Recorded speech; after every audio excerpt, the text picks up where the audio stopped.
Es un tema, yo me río cada vez que preparo un tema, porque trato de buscarle un título apropiado a cada tema, y en este la verdad que me causó gracia cuando le puse el título, ¿verdad? Pero vamos a hablar de hoy de algo que es importante, lo que con el ojo veo, con el dedo señalo.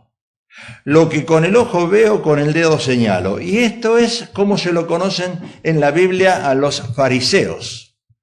A los fariseos, que era una secta, podemos decir una secta, eran religiosos, eran conocedores de la palabra de Dios y eran los que estaban siempre señalando con el dedo. Si usted quiere identificar a los fariseos, podríamos decir, los que decían conocer la palabra de Dios pero no la vivían. Bueno, usted lo va a saber con este tema. Lo que con el ojo veo, con el dedo señalo. Y bueno, yo creo que muchas veces nosotros podemos también identificarnos como esos fariseos, ¿verdad? Porque a veces también señalamos con el dedo lo que nuestro ojo ve. Acuérdate que el ojo es la lámpara del cuerpo. Así que si tu ojo es negativo, vas a ver todas cosas negativas. Y si tu ojo es positivo, vas a ver todas cosas positivas. Pero voy a la palabra de Dios. A la palabra de Dios en Mateo, capítulo 23, y en el versículo 4, miren lo que dice la palabra de Dios. Aquí nos podemos identificar, ¿verdad? Porque atan cargas pesadas, hablando de los fariseos, ¿verdad? Y difíciles de llevar, y las ponen sobre los hombros de los hombres, de las mujeres, pero ellos ni con un dedo quieren moverlas. Ahí está, ¿ves? La palabra dedo. Por eso cada vez que uno prepara un tema, siempre tiene que buscar un versículo que relacione al título que le estás poniendo, ¿verdad? Ahí está. Porque atan cargas pesadas y difíciles de llevar y las ponen sobre los hombros de los hombres o de las mujeres, pero ellos, ¿quiénes son ellos? Los fariseos. Ni con un dedo quieren moverla. Yo me acuerdo, esto me causa gracia, yo no lo tenía esto en el mensaje, pero ahora que miro a la pastora allí, y ella siempre me dice, a ti te gusta señalar mucho con el dedo, pero no para juzgar, sino para dar órdenes, ¿verdad? ¿Verdad que a veces señalamos con el dedo? Me levantas la silla, me traes eso, me vas a buscar aquello, y el dedo señala. Ahora, el dedo señala muchas cosas. Hoy en día es típico tener diferentes maneras de pensar de la Biblia. Y ese es uno de los problemas. Voy a traer el domingo que viene un tema que lo terminé de preparar ayer, y hasta yo me convertí preparando ese tema. Pero el domingo va a ser la sorpresa, porque hay cosas que estoy descubriendo. Como tengo tanto tiempo para estudiar.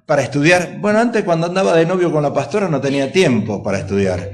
Ahora ya no andamos de novio, así que dedico mi tiempo más a estudiar. Y la verdad que me da apetito, no de comida física, pero de comida espiritual. Así que el domingo no te pierdas el tema. Todos los que están ahí en las redes, queremos invitarte el domingo. Hay un tema que me fascina, me ha fascinado y es algo que me habla a mí el Señor, cosas que nunca he aprendido. Y la verdad que este tema me dejó enloquecido. No puede ser que exista esto en la Biblia. Bueno, vamos al tema de hoy. Hoy es típico tener diferentes maneras de pensar en una congregación. Hoy es típico tener diferentes maneras de interpretar la Biblia. Ese es uno de los problemas que tenemos. Es un problema grave eso, gravísimo. Porque los 4 evangelios hablan de la continua oposición que los fariseos tenían hacia Jesús. Usted lea los 4 evangelios, usted se va a dar cuenta que se oponían a Jesús. Toda la gente, todos los religiosos están opuestos a Jesús. ¿Por qué? Porque dice la palabra que nosotros, los cristianos, tenemos la mente de Cristo. Ahora, cuando tú tienes la mente de Cristo, el mundo se te va a oponer. La mente del mundo no es la mente nuestra. En el capítulo 23, que estamos nosotros considerando hoy, de Mateo, yo quiero decirle que es un espadazo, una espada, al sistema religioso que existe hoy. Escuche lo que le estoy diciendo. Porque hoy en día tenemos un sistema religioso. ¿Qué quiero decir con esto? Todos decimos que hay un Dios.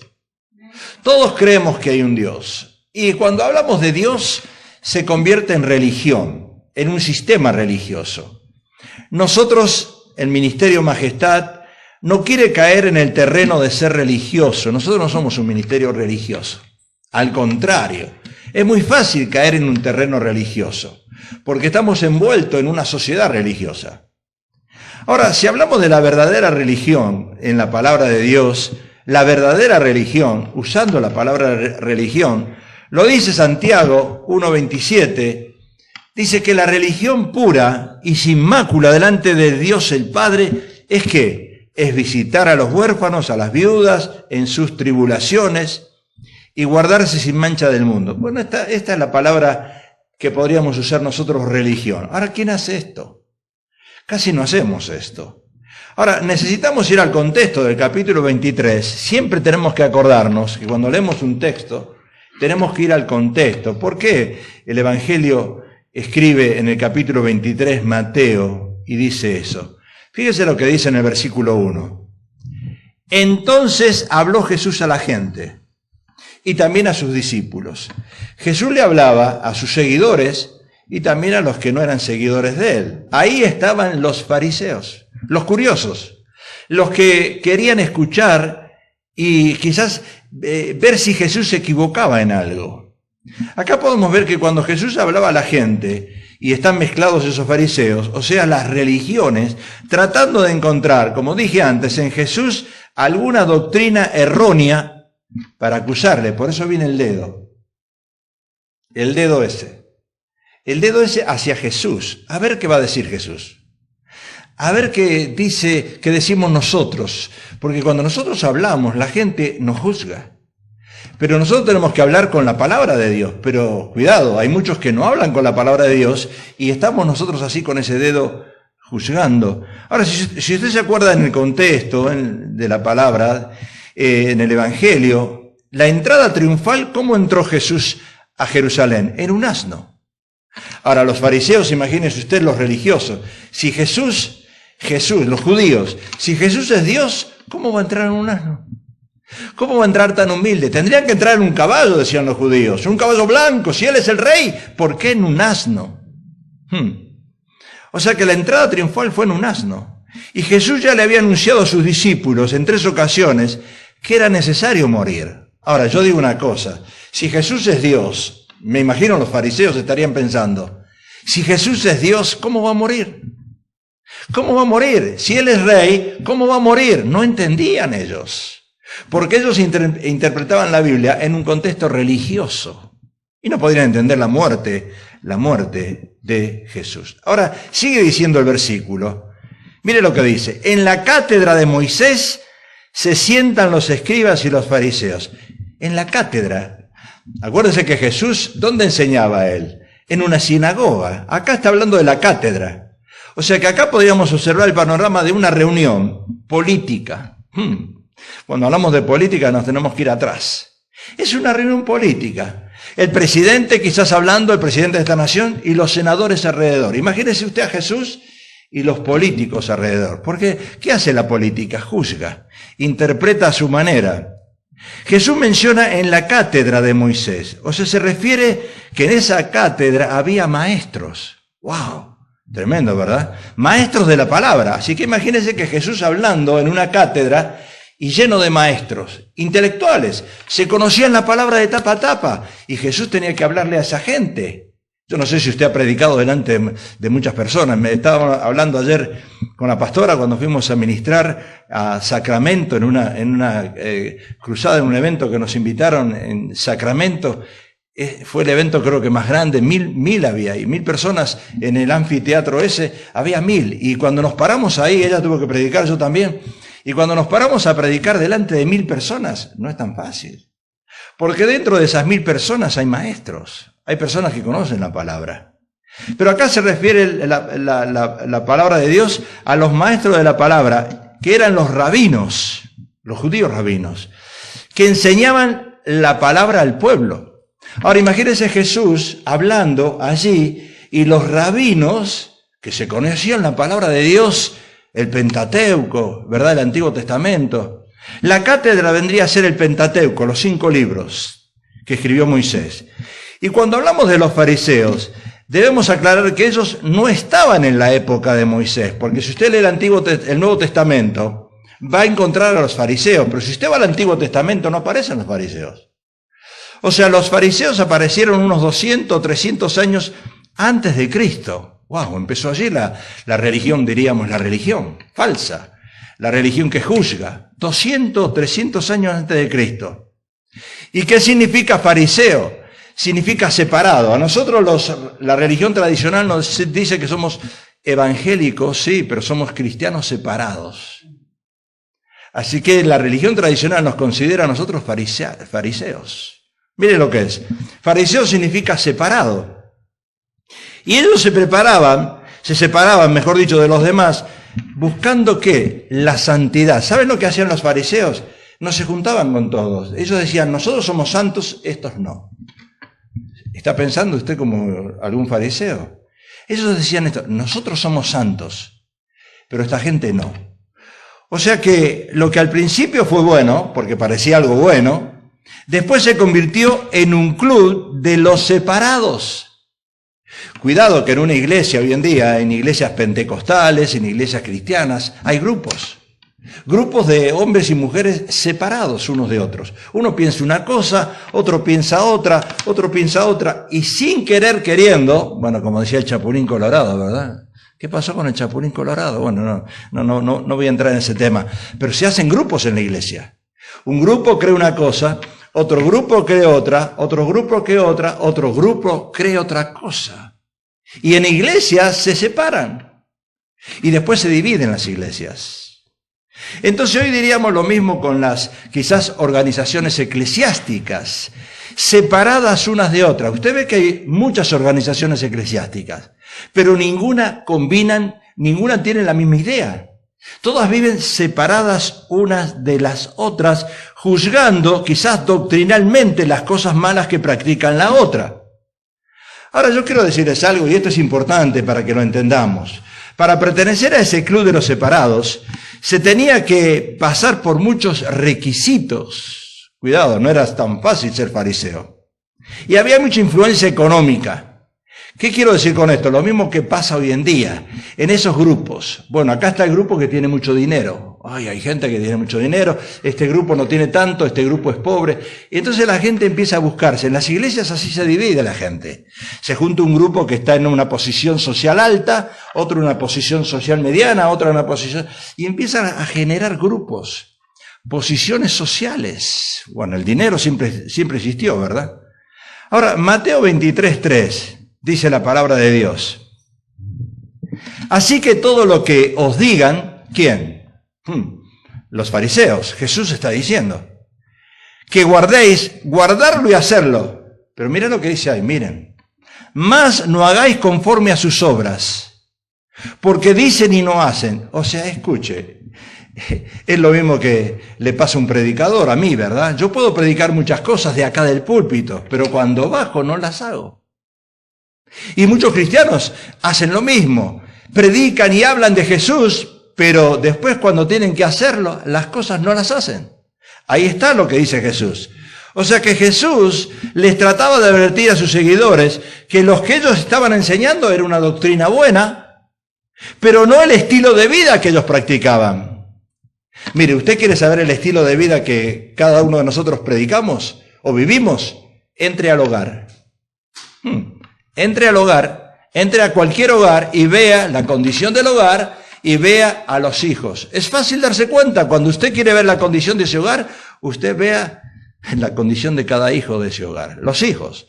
Porque los hijos, dicen por allí muchos psicólogos, los hijos es el reflejo de los padres. A mí me decían, de tal palo tal astilla, y la pastora me dice a mí muchas veces, ¿te pareces a tu papá? Ay, reprendo al diablo. Bueno, menos mal, ¿verdad? O sea que acá Jesús se mete en el centro de la religión. ¿Por qué se mete en el centro de la religión? Porque miren por qué. Porque cuando alguien promete o dice algo, pero no lo vive, lo que hablan sus labios, eso es religión. Yo digo una cosa, pero no la hago. Eso es religión. Por eso es que Eclesiastés, y un día nos hemos juntado aquí al hermano Danilo y Kerwin y hemos hablado de este tema. Eclesiastés 5, ¿qué dice? Mejor es que no prometas, cállate. Ay, a mí me enferma la gente que promete algo y no lo hace.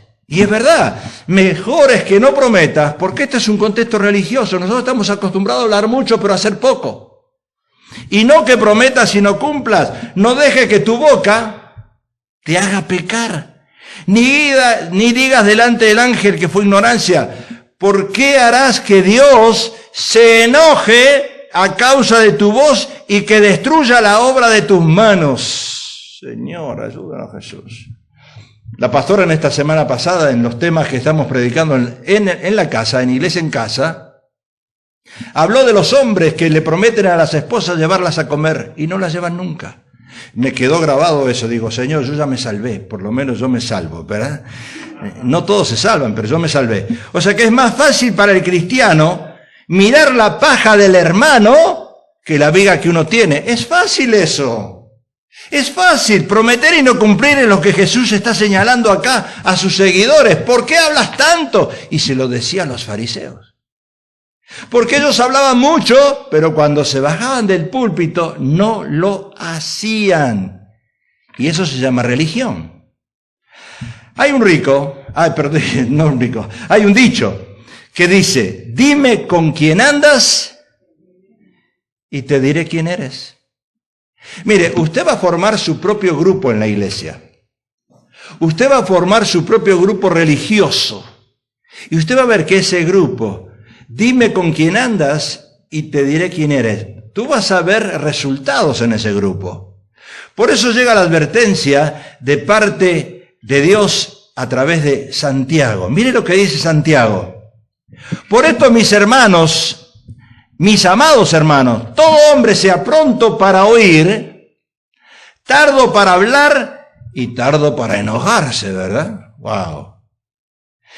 Y esto es una ley, la ley de juzgar, está diciendo la palabra en Mateo. No juzguéis para que no seáis juzgados, porque con el dedito ese, miren el dedo ese, cuando nosotros empezamos a señalar a alguien. Porque con el juicio con que juzgáis seréis juzgados, y con la medida con que medís os será medido. Ese canto me tocó, el primer canto, Cristo yo te amo. ¿Verdad que nos tocó el canto? Pero hay una cosa, cuando uno canta eso, Cristo yo te amo, uno lo tiene que sentir. Es fácil decirle a la esposa I love you, pero muchos de nosotros no lo sentimos. Es fácil decirle te quiero, pero uno quiere un objeto. Yo quiero un televisor pantalla gigante ahora, que llene la pared de mi casa. Lo quiero. A veces nosotros a la esposa le decimos te quiero. Querer es fácil decir querer porque es un objeto, pero amarla es diferente. Hay una gran diferencia entre querer y amar. Y cuando nosotros le decimos al hermano te amo, pero nunca lo llamamos por teléfono, lo vamos a visitar, no lo amamos. Y somos hipócritas. Te amo, acá en la iglesia especialmente, llega alguien, I love you hermano, te amo hermana, te extrañé hermano, y nunca lo llame por teléfono. Y esto que está pasando hoy en día, que le echamos la culpa a la famosa pandemia, esto se llama religiosidad. ¿Sí? Ahora yo me escondo debajo de algo de la pandemia, no salgo, no voy a visitar, no llamo a nadie porque estoy en la pandemia. ¿Qué pandemia? Decimos una cosa, pero internamente nuestro corazón apunta a otro lado. Este viernes fuimos con la pastora a visitar a unos hermanos y la verdad que uno se goza con hermanos que uno conoce de años, se goza de ir a visitar. Ay, damos gracias a Dios por ellos y vamos a seguir orando. Algún día los vamos a tener aquí, ¿verdad? Porque nada regresa en vano. Lo que uno hace para Dios, tarde o temprano vemos la recompensa y estamos orando por muchos aquí en Canyon Country que no sabemos dónde están, pero que realmente tanto la pastora como mi persona los extrañamos y los amamos y los quisiéramos tener aquí al lado nuestro. ¿Cuántos cristianos creen en el diezmo y empatizan a otros, verdad? Con el dedo. Tú no diezmas, tú no diezmas, tú no diezmas, tú no diezmas. Y yo tampoco diezmo. Porque es fácil ser fariseo hoy en día. Es fácil señalar con el dedo.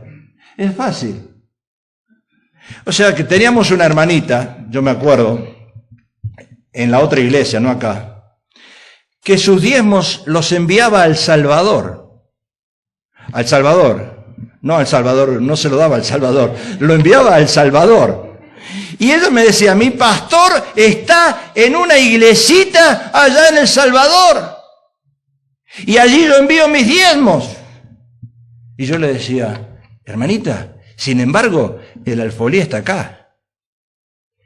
Usted tiene que diezmar donde está el alfolí, donde usted recibe el alimento. Allá mándele sus ofrendas si quieres. Decía, me dolía cuando decía, mi pastorcito está en El Salvador.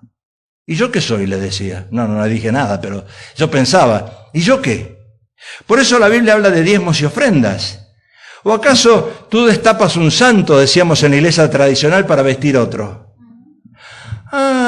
Bueno, vamos a enviar nuestros diezmos a Guatemala, a El Salvador, a México, y acá, ¿qué? Envía tus ofrendas allá. Los diezmos es donde tú recibes el alimento. Pero estamos confundidos. No, pero mi iglesia sigue siendo en El Salvador, en Guatemala, en México. Ay, cómo extraño mi iglesita. Así, todavía le dicen mi iglesita. Yo le dije a esa hermanita, me acuerdo como si fuera hoy, era chiquitita, pero aunque su iglesia o su iglesita en El Salvador sea pobre, nosotros tenemos un Dios rico. Le damos un aplauso al Señor por eso, ¿verdad? Aunque la iglesia en El Salvador sea pobre, o en Guatemala, o en México, nuestro Dios es rico. O alguien en una iglesia allá se ha quedado sin comer. ¿Y por qué estamos preocupados por las iglesias de allá? ¿Y las de acá qué?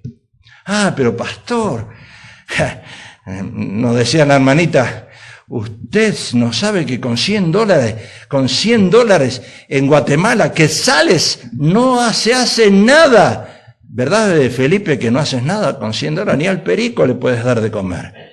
Bueno, vamos a seguir orando para mandarte más de $100. Pedid y recibiréis para que te demos más. Y me dice Felipe, no, pastor, con $100 usted no sabe lo que hacemos acá en Guatemala. Claro, al nivel social que vivimos acá en Estados Unidos, no se puede comparar. Pero la hermanita decía, $100 quetzales allá, convertirlo a quetzales, son 751 quetzales. Mirá, ya me estoy habituando a los quetzales. Bueno, si quieren diezmar en quetzales, hacemos el cambio después, ¿verdad, Kerwin? Lo hacemos, que diezmen en quetzales, está bien. ¿Cuántos cristianos prometen llegar a los domingos a la iglesia pero nunca llegan? Tú faltaste. Y, escuche, de 365 días del año, ¿te has puesto a pensar cuántos domingos faltaron? Eso es religión. Esos son cristianos que prometen y no cumplen. ¿Y cómo molesta eso? ¿Verdad que molesta eso? Ese espíritu se llama religiosidad. Por eso Jesús viene a confrontar a los fariseos. Porque Jesús está confrontando el espíritu de religiosidad. Otra hermanita me decía, en todas las iglesias está Dios. Ay, Señor. Así me decía, pastor, en todas las iglesias está Dios. Yo le contesté, pero tú comes en esta. ¿Ve la mente religiosa de la gente? Hay mucha gente que yo ministro acá, ministro allá, pero ¿dónde comes? Acá comes. Escucha, es fácil entenderlo. Yo le contesté, hermanita, tú comes en esta. O sea, lo que estamos viendo nosotros en ese contexto de religiosidad es una víbora camuflejada, que parece leña, pero es víbora. Parece leña, ¿verdad? Así marroncito. Parece leña. Cuidado, no podemos engañar a Dios.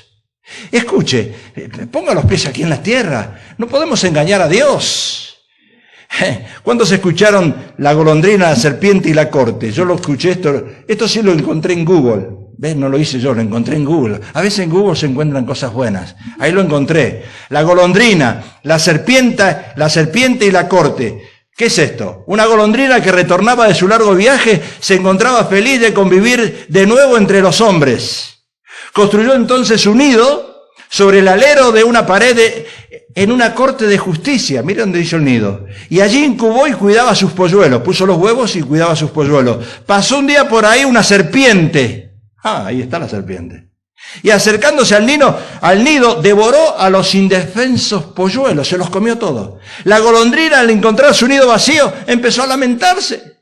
No están mis hijos acá. Desdichada de mí, dijo ella, que en este lugar donde protegen los derechos de los demás, yo soy la única que debo sufrir equivocadamente. Porque a veces nosotros ponemos los huevos en lugares equivocados. ¿Dónde pusiste los huevos tú últimamente? ¿Dónde estás armando tu nido? ¿Cuál es tu nido? ¿Tu nido está en el corazón o dónde está tu nido? ¿Tu nido está en la iglesia que tú asistes o dónde está tu nido? Yo no sé dónde está tu nido. Hay algunos que dicen, no, pero yo estar en esta iglesia, estar en esta. A mí me da lo mismo. No, no es así la cosa. Tú tienes que pertenecer a un cuerpo de Cristo, no a varios cuerpos de Cristo. Deja que Jesús haga la obra acá, deja que Jesús haga la obra acá, y tú conviértete en un cristiano que solamente perteneces a un cuerpo. Ay, pastor, yo no sabía que tenía que hacer así. Entonces, la moraleja es, no todo lo que le beneficia a otros te beneficia a ti. Y a veces parece que todo nos beneficia. No es así. Por eso Mateo 23:4, ¿qué dice la palabra? Hablando de los fariseos. Atan cargas pesadas y difíciles de llevar. Las ponen sobre los hombros de los hombres, pero ellos ni con un dedo quieren moverlas. Yo me acuerdo allá en la iglesia cuando estábamos allá en San Gabriel, y si alguien nos está mirando se van a acordar. Cuando me veían a mí llegar, me decían, seguro que el pastor me va a dar un trabajo para hacer. Así me conocen a mí. A mí no me conocen como un pastor que me cruzo los brazos y me siento en una silla, en una poltrona de rey. No. Cuando tú vienes y quieres trabajar en la iglesia, yo te voy a dar algo para hacer. No te vas a cruzar los brazos. Y cuando me veían llegar a mí, me decían, cuidado que viene el pastor. Seguro que algo nos va a dar para hacer. Hay cristianos cómodos dentro de la iglesia. Por eso yo le puse a este tema el título de lo que con el ojo veo, con el dedo señalo. Porque atan cargas pesadas y difíciles de llevar y las ponen sobre los hombros de los hombres, pero ellos ni con un dedo quieren moverla. Me decían, allá hacíamos car wash. Una vez por mes en verano teníamos car wash. Levantábamos $450 en un car wash. Pero ¿saben quién estaba ahí primero a la mañana para poner los hoses o la manguera, preparar todo? El pastor. Y cuando llegaban los otros, 1 hora después, ¿y quién estaba lavando los carros? El pastor. ¿Y quién los estaba secando? El pastor, el que está acá. Y venían y me decían los hermanitos más jóvenes, pastor, usted a su edad está haciendo esto. A su edad está lavando carros. Ay, yo me quería, casi, no tenía un bate de béisbol porque si no se lo pegaba en la cabeza. A su edad. Y acá hay hermanos que saben lo que estoy diciendo. Car wash allá, y el pastor era el primero que iba a preparar todo, y era el que lavaba los carros. Los fariseos eran los supersantos. Porque escuche, los supersantos son los que se quieren estar sentados. Son los que señalan con el dedo, pero no hacen nada. Se quedan sentados. Acá dice, eran los supersantos, los supersabios, dándote a entender que tú jamás llegarías a ese nivel. ¡Wow! Mira a los fariseos. ¡Qué inteligente! Pero no hacen nada. Hablan mucho, pero se quedan con los brazos cruzados. Por eso mismo la religión tradicional nunca le permitió a sus feligreses leer la Biblia. ¡No! Los curas decían, no, ¿cómo van a leer la Biblia? Si llegan a leer la Biblia, nosotros perdemos el dinero, decían ellos. ¡Wow! Los sacerdotes leen y escriben latín. ¡Wow! Nosotros no. Así que cuando yo llegaba al sacerdote, le besaba la mano. Porque ellos sabían latín, sabían griego. ¡Uy, qué bárbaro! ¿Verdad? Así los sacerdotes nos ven a nosotros, nos ven como pequeños gusanos. Y los sacerdotes pueden leer la Biblia del siglo IX, del X, cuando Jerónimo la tradujo. Ellos la pueden leer, nosotros no. Entonces nosotros miramos a los sacerdotes ahí arriba, y ellos nos miran a nosotros ahí abajo. Así lo miraba Jesús a los fariseos. Dice Mateo que esos fariseos atan cargas pesadas y difíciles de llevar. Y yo voy a terminar el mensaje en media hora, no lo voy a terminar ahora, Pero usted va a ver lo que hacían los fariseos, religiosos. Les hacían oraciones y ayunos largos. Ellos le decían a la gente, vamos a orar, hay que orar, necesitamos ayuno. Yo digo, Señor, ayúdame, porque quiero darle dos advertencias en lo que al ayuno se refiere. Porque los fariseos eran los que largaban eso. Hay que ayunar, hay que orar, hay que ayunar y hay que ayunar. Ahora, ayunar no es un medio para ganar una respuesta de oración. Escuche lo que le estoy diciendo. Algunos dicen, voy a ayunar para que mi marido se convierta. Usted tiene que ir a la Biblia y interpretar bien lo que significa el ayuno. Bien. No podemos ni tratemos de chantajear a Dios. Porque eso es lo que hacían los fariseos. Trataban de ayunar para decirle a la gente, usted ayunando, usted va a ganar una respuesta que Dios le va a dar. Ahora, Dios responde nuestras oraciones con gracia, y recuerden como lo prediqué semanas atrás, bajo siempre su voluntad. Nunca podemos forzar a Dios, ni ayunando, porque ayunar simplemente nos prepara para la respuesta de Dios. Claro que es bueno ayunar, porque prepara nuestro espíritu, pero la voluntad de Dios se va a hacer a su manera, no la mía. En segundo lugar, y lo quiero decir ahí en las redes, porque algunos pasamos tantas pruebas con esto del ayuno en 30 y pico de años en el matrimonio, en la iglesia siendo pastores. Ayuna solo si tu salud te lo permite. Porque hemos visto cada cosa nosotros. Uy, Señor, ayuna solo si tu salud te lo permite. En ese momento, ¿sabes por qué? Porque algunos van y ayunan y vienen con unas caras largas. Ay, y vienen así, vienen y... ¿Qué le pasa a mi hermanita? Pastor, es que estoy en ayuno. Estoy en ayuno. Escucha, si está pasando problemas de salud, ten cuidado, ¿verdad? Porque en la Biblia vemos que Jesús solo hizo el sacrificio, una sola vez y para siempre. Nosotros no tenemos que hacer el mismo sacrificio que hizo Jesús. O lo hizo Jesús o lo tengo que hacer yo. Yo no tengo que hacer sacrificio. ¿Qué? ¿Quieres arrodillarte y ver a la Virgen de Guadalupe? Vete a la Virgen de Guadalupe, arrodíllate, ensangréntate las rodillas y vete a visitar a la Virgen, a la guadalupana. Ay, pastor, entonces yo no tengo que hacer sacrificio. Jesús lo hizo. Él hizo el sacrificio una sola vez y para siempre. Yo no tengo que hacer ese sacrificio. Pero el endemoniado gadareno se rajaba el cuerpo, se arañaba, pero estaba endemoniado. ¿Acaso tú estás endemoniada? En la Biblia observamos al pueblo de Dios ayunando en varias razones. Primero, cuando enfrentaban una crisis. Claro que es bueno ayunar. Segundo, cuando buscaban protección y libertad por medio de Dios. En tercer lugar, cuando necesitaban arrepentimiento y renovación. En cuarto lugar, cuando pedían la guía de Dios para tomar decisiones.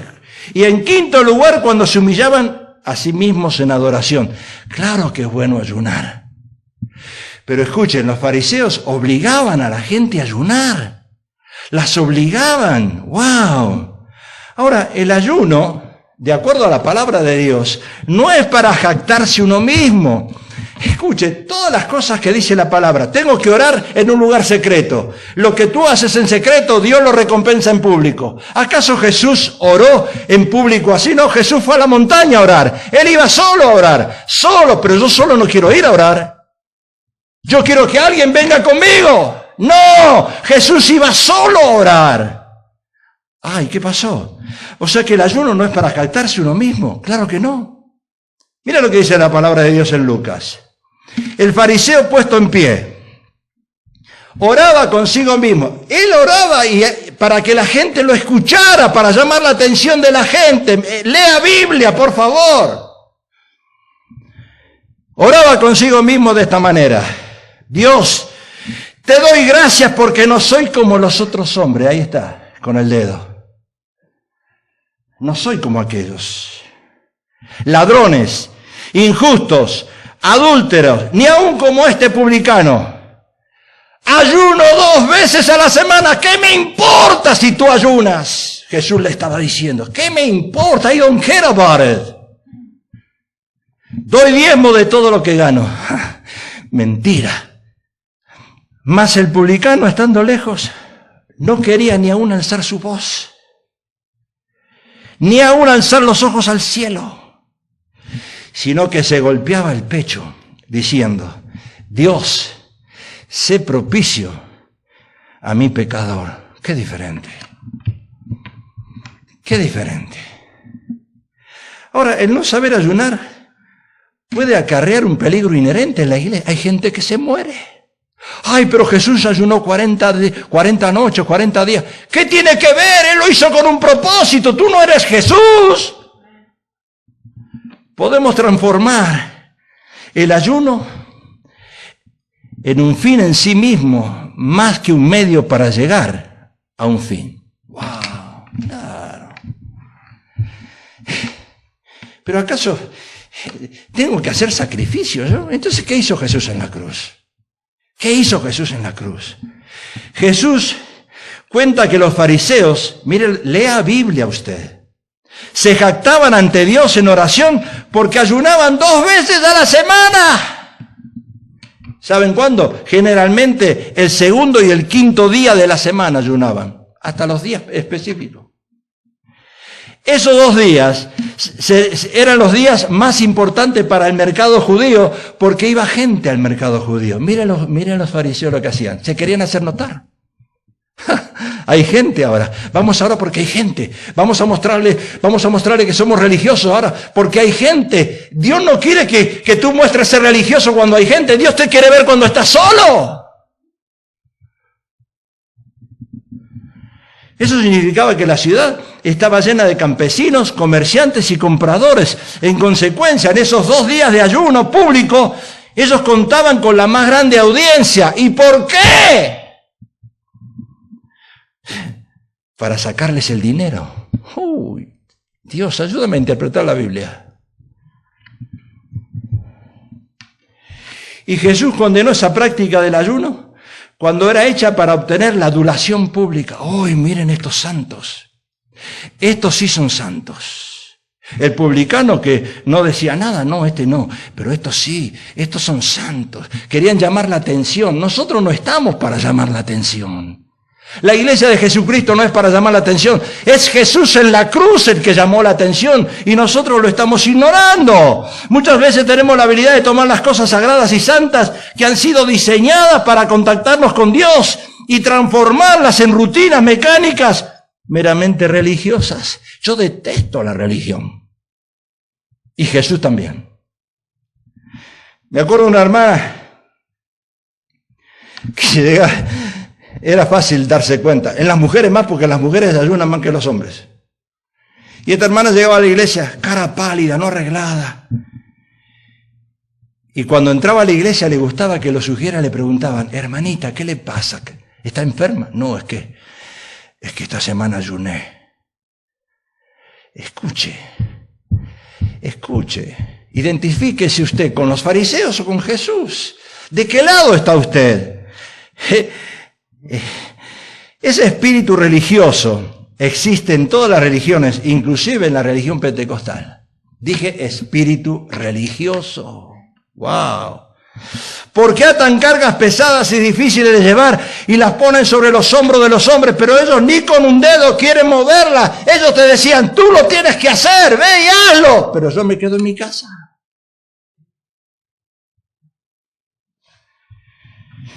¿Y por qué le ponían cargas a esa gente? Mire, la religión tradicional, las cargas que le puso a los fieles, pobres fieles católicos, pobres fieles. ¿Cuánta carga la religión tradicional le puso? Pobres fieles. ¿Por qué los fariseos hacían eso? Para ser vistos por los hombres. Lo que tú haces en secreto, Dios te lo recompensa en público. ¡Wow! Eso, ay Dios, ayúdame. Antes, Mateo 23:5, antes hacen todas sus obras para ser vistos por los hombres. Pues ensanchan sus filacterias y extienden los flecos de sus mantos. Mire. Júntese con Ronaldo usted, jugador de fútbol. Cada vez que hace un gol se saca la camiseta y muestra su cuerpo. El Tarzán de la selva. Y las mujeres dicen, ay, Ronaldo, ¿verdad?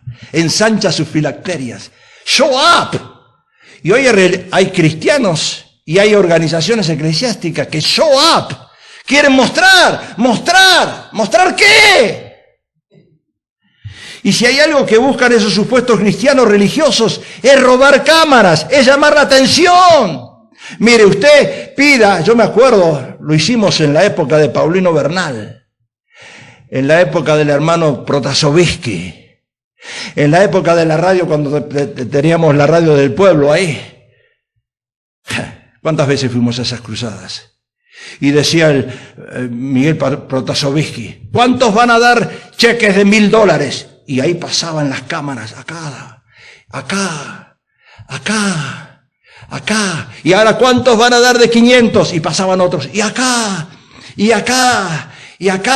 ahora pasen los de 100, y acá. Y ahora los de 20, y acá. Y los de 1 no, porque los de 1, ¿para qué? Si ya siempre se dan en la iglesia los de 1. No hace falta decir que den de 1, porque usted revisa los diezmos, todos billetes de 1. Y todos arrugados, pobrecitos. El ser vistos, el ser reconocidos, el ser aplaudidos. Mire, usted cuando ministra, usted le dice, vamos a darle gloria a Dios. Y también a veces se le da gloria al hermano, porque el hermano pobrecito cantó, ¿verdad? Gracias a Dios. Pero cuidado, al que hay que aplaudir es al Señor Jesús. A Él hay que aplaudir. Ensanchan sus filacterias, extienden los flecos de sus mantos. Y esto está basado en el Antiguo Testamento. Acuérdense que los fariseos se basaban mucho en el Antiguo Testamento y Jesús no en el Nuevo. Otra vez vamos a romper el Antiguo Testamento. Miren lo que dice el Antiguo Testamento. Y las atarás como una señal en tu mano, Deuteronomio 6:8.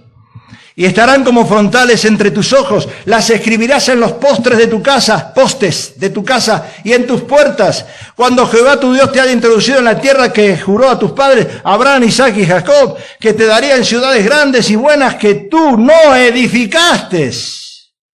O sea, esas filacterias que está hablando de los religiosos, de los fariseos, eran cajitas de cuero con escrituras.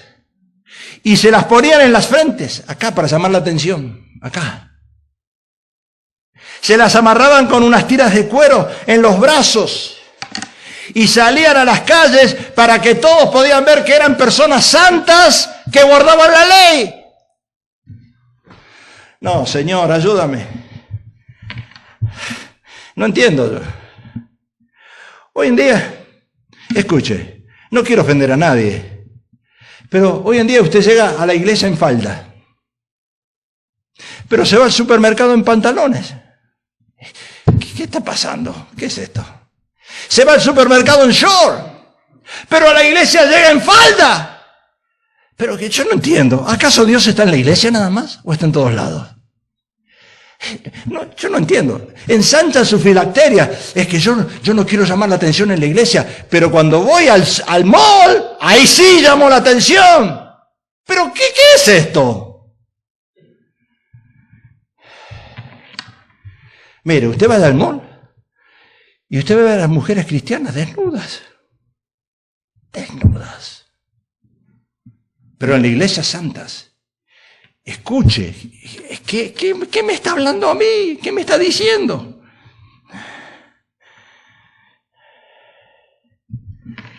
Teníamos ujieres nosotros, un ujier, que si me estás viendo vas a saber que eres tú. Cada vez que venía alguien, entraba, mire el ujier, mire, para confiar en un ujier. La pastora ya sabe lo que voy a decir, y ella no estuvo en el mensaje, pero ya sabe quién fue. El ujier dando boletín, y entraba alguien y le decía, en esta iglesia está el diablo. En esta iglesia está el diablo. En esta iglesia está el diablo. Mire qué ujier que teníamos nosotros. En esta iglesia está el diablo. Y después los ujieres, teníamos ujieres que entraban y los ujieres, ahí parados. ¿Y cómo está mi hermana? Mi hermano, ¿cómo? En victoria. Y en la casa le gritaban a la esposa, le pegaban. pero en victoria. ¿En victoria de qué? ¿Hay fariseos o no hay fariseos? O también los cristianos que en la iglesia parecen santos y en Halloween se disfrazan. ¿Pero qué es esto? ¿Acaso, pobre Jesús, entre Jesús y el apóstol Pablo se volvieron locos los dos? Nadie entendía nada. Esos cristianos fariseos hipócritas no buscaban que la gente imitara a Cristo, sino que buscaban que la gente los imitaran a ellos. Y Pablo dice, ser imitadores de mí, no de mí, como yo lo soy de Cristo. Dime con quién andas y te diré quién eres. Wow. Felipe, para ti, la primera cosa que imita un loro o un perico, cuando habla, son las malas palabras que tú dices. No, Felipe, tú no dices malas palabras. Pero nosotros conocemos otros loros. Hemos ido a Italia. Cuando fuimos a Italia y caminábamos con la pastora, había un loro tan hermoso que cuando pasaba nos hablaba en italiano. Un loro hablando en italiano. ¿Se imaginan ustedes? Bilingüe era. Hablaba en inglés, italiano, francés, alemán. ¡Qué loro!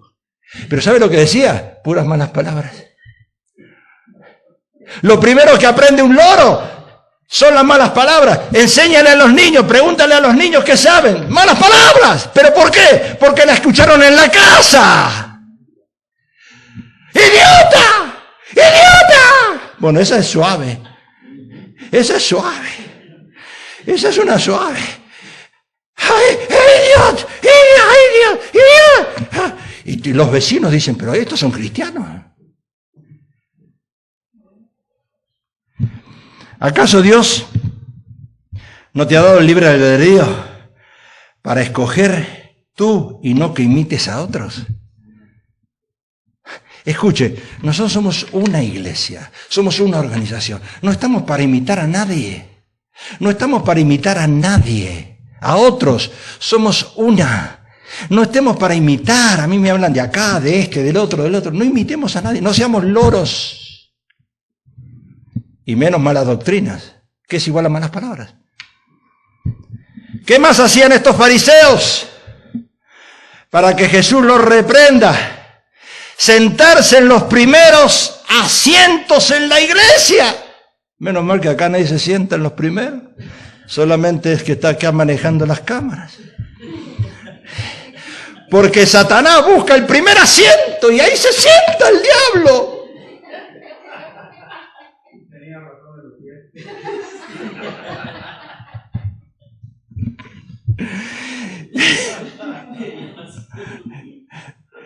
Y aman los primeros asientos en las cenas y las primeras sillas en las sinagogas y las salutaciones en las plazas y que los hombres los llamen rabí.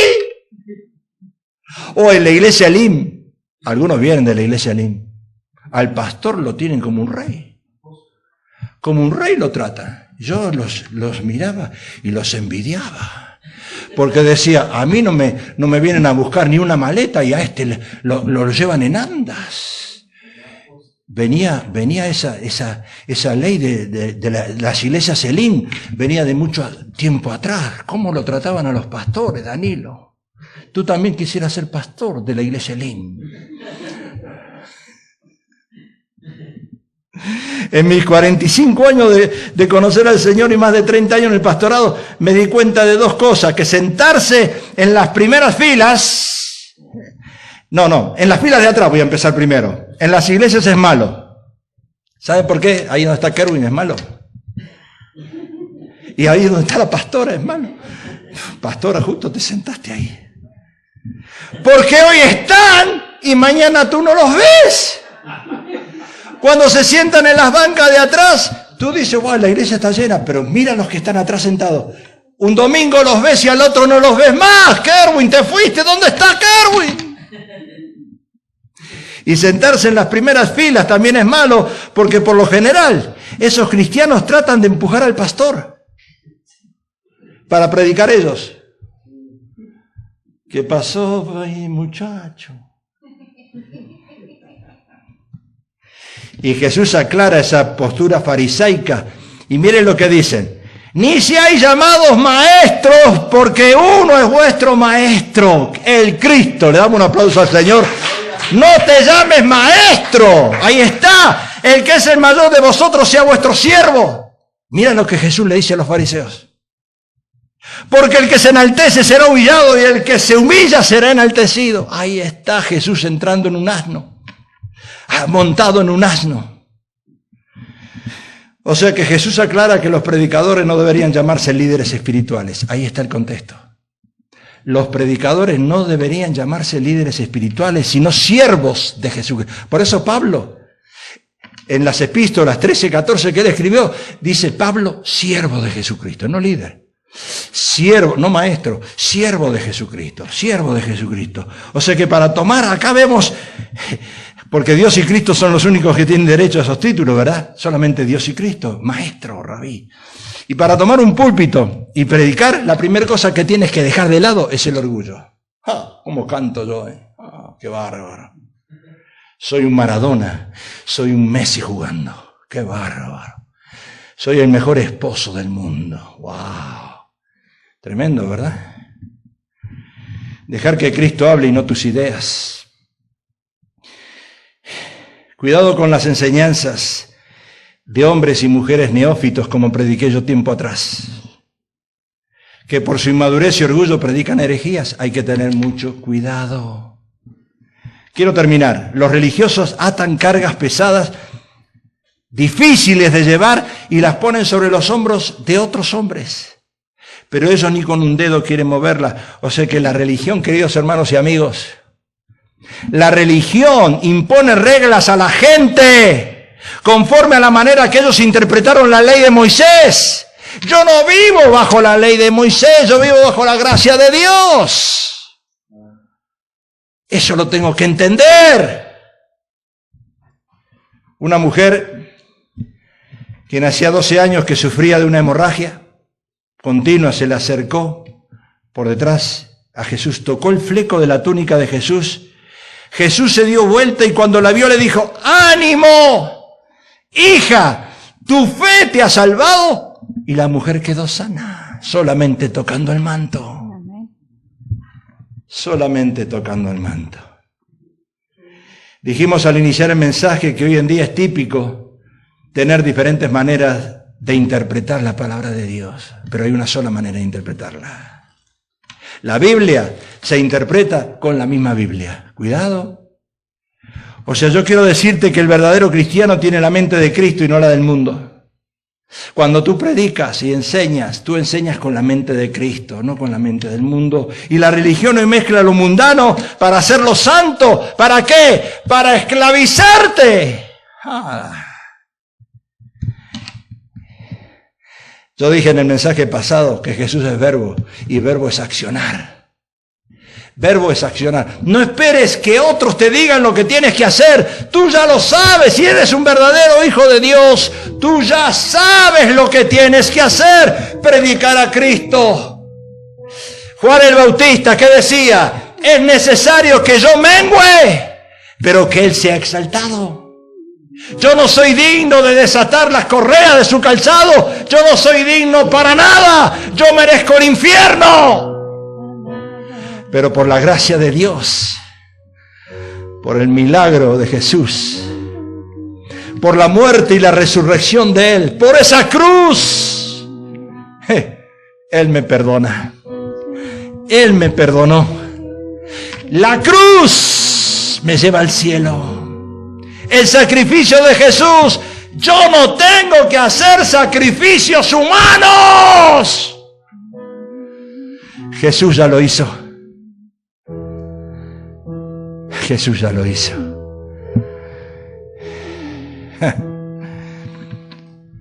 A mí me gusta Jesús, por eso me enamoré de Jesús. Si podemos cantar una vez más ese canto que cantaste, yo amo a Cristo. Sí, la pregunta es, ¿por qué no nos ponemos de pie y cantamos ese canto? Yo amo a Jesús. Yo lo amo. Yo amo a Jesús o amo a los fariseos. ¿A quién amamos nosotros? ¿Amamos a Jesús realmente? ¿Lo amamos como dice el canto este? que hemos cantado en el primer canto de adoración. Hemos cantado, yo amo a Jesús. Vamos, cantémoslo una vez más. Aleluya. Sí, Señor. Sí, Jesucristo, yo te amo. Dile, Cristo, yo te amo. Cristo, yo te amo. Me sacaste de la religión. Me sacaste de tradiciones. Perdonaste mis pecados. Me regalaste la vida eterna. Hay paz en mi corazón ahora que voy al cielo. Cantamos, Cristo, yo te amo. Dile al Señor. Sí, Señor Jesús. Cristo, yo te amo. Aleluya. No hay Aleluya. nadie como Gloria a Dios. Aleluya. Sí, Señor. Sí, Jesús. Jesús. Ven, hermano Kerwin. Ven, ayúdame a alabar a Dios aquí. Ven, ven. Con tu esposa.